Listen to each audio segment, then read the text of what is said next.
بسم اللہ الرحمن الرحیم وسنن التیمم سبعۃ،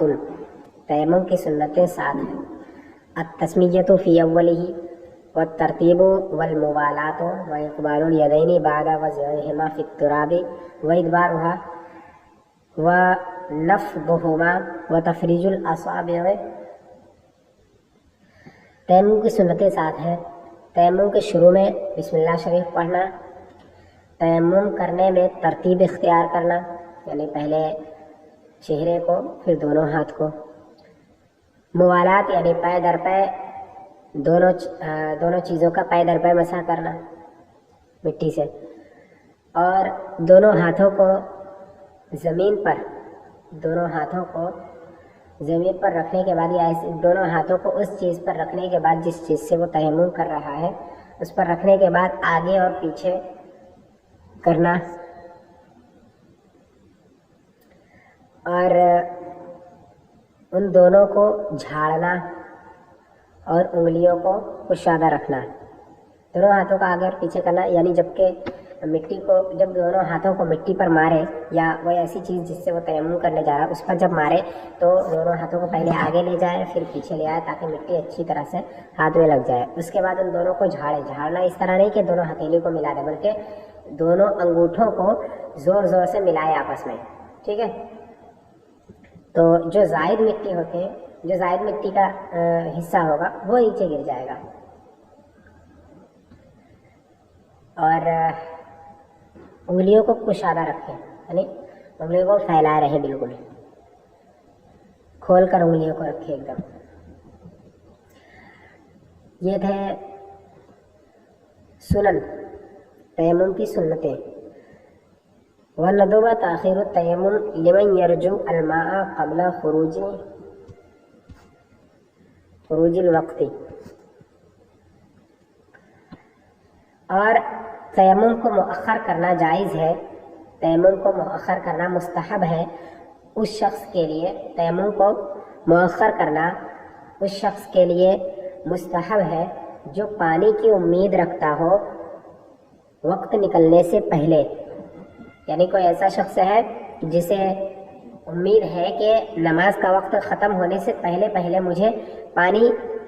مل جائے گا، تو اس کے لیے مستحب ہے کہ وہ نماز کے آخر وقت میں اپنی نماز ادا کرے، ٹھیک ہے، وہ آخر وقت میں اپنی نماز ادا کرے، آخر وقت تک مؤخر کرے گا تیمم، آخر وقت میں وہ تیمم کر کے نماز ادا کرے گا، کیونکہ اسے امید ہے کہ بیچ میں پانی مل جائے، تو اگر وہ پہلے نماز ادا کر لے رہا ہے اور بعد میں پھر اسے پانی مل جا رہا ہے تو اسے نماز دہرانا پڑے گا اسے۔ قبل خروج الوقت یعنی وقت کے نکل جانے سے پہلے اسے امید ہے اس بات کی کہ پانی مل جائے گا، تو اس کے لیے مستحب ہے کہ تیمم کو مؤخر کرے۔ وَيَجِبُ التَّأْخِيرُ بِالْوَعْدِ بِالْمَاءِ وَلَوْ خَافَ الْقَضَاءُ، اور تیمم کو مؤخر کرنا واجب ہے پانی کے وعدے کی وجہ سے، اگرچہ قضا ہو جانے کا خوف ہو، یعنی کسی شخص نے کسی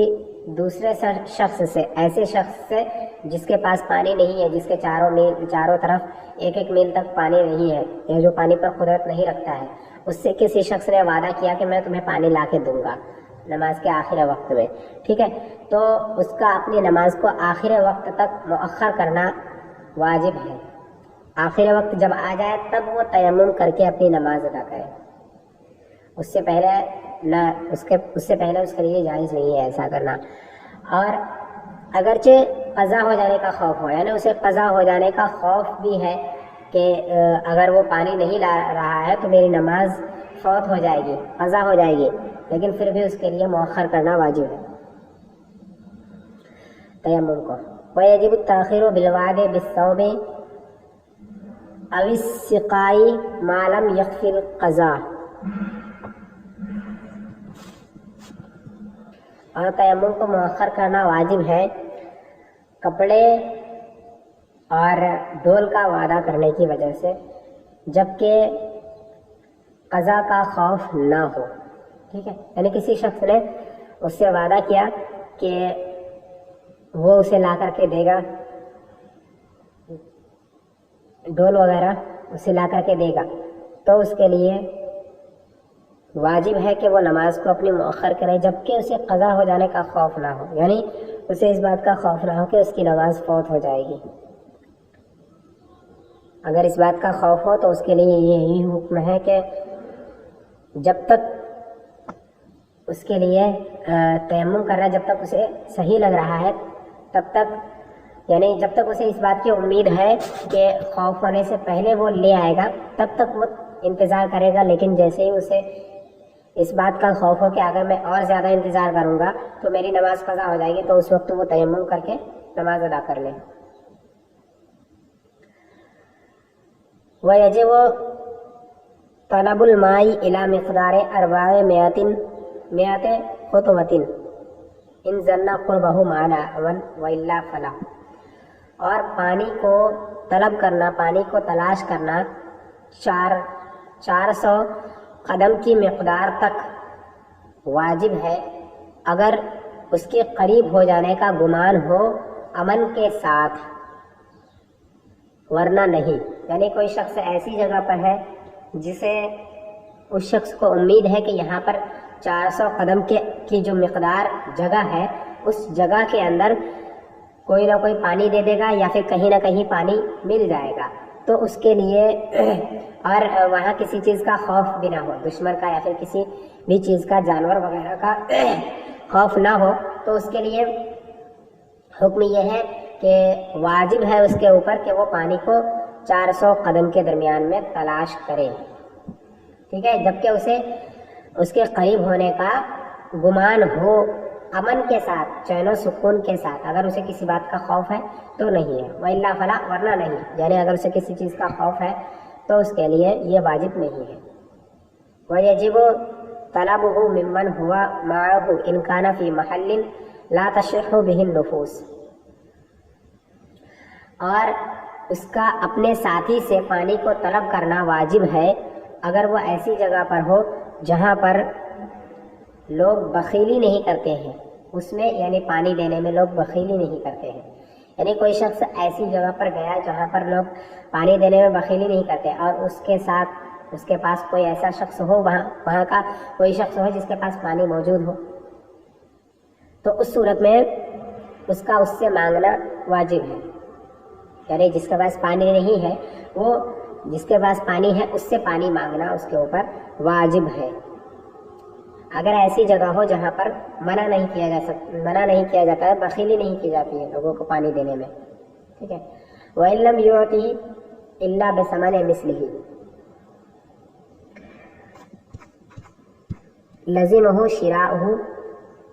بِهِ إِن كَانَ مَعَهُ فَاضِلًا النَّفَقَةِ بِهِ، اور اگر وہ اسے نہ دے مگر ثمن مثل کے ساتھ تو اس کا خریدنا اس کے اوپر لازم ہے اگر اس کے ساتھ نفقے سے فاضل ہو، یعنی کوئی شخص ہے اور اس کے ساتھ جو ساتھی تھا اس سے اس نے پانی طلب کیا تو اس نے کہا کہ اس کی قیمت کے بدلے میں یہ پانی دوں گا، یعنی اس کی کوئی قیمت اس نے لگا لی کہ اتنے پیسے دو گے تو میں تمہیں یہ پانی دوں گا، تو اگر اتنے پیسے اس آدمی کے پاس اپنے خرچے کے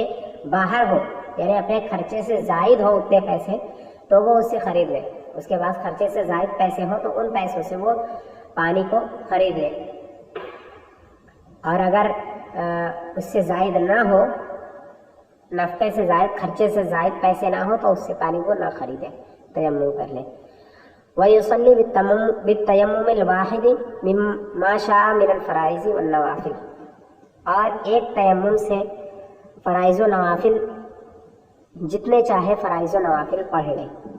ایک تیمم سے فرائض و نوافل جتنے چاہے پڑھ لے۔ وَصَحَّ تَقْدِيمُهُ عَلَى الْوَقْتِ، اور وقت پر اس کو مقدم کرنا درست ہے، یعنی تیمم وقت سے پہلے کر لینا وہ بھی جائز ہے، مثلا ظہر کا وقت ابھی داخل نہیں ہوا ہے اور پہلے ہی تیمم کر لیا تو یہ بھی صحیح ہے۔ وَلَوْ كَانَ أَكْثَرُ الْبَدَنِ أَوْ نِصْفُهُ جَرِيحًا تَيَمَّمَ، اور اگر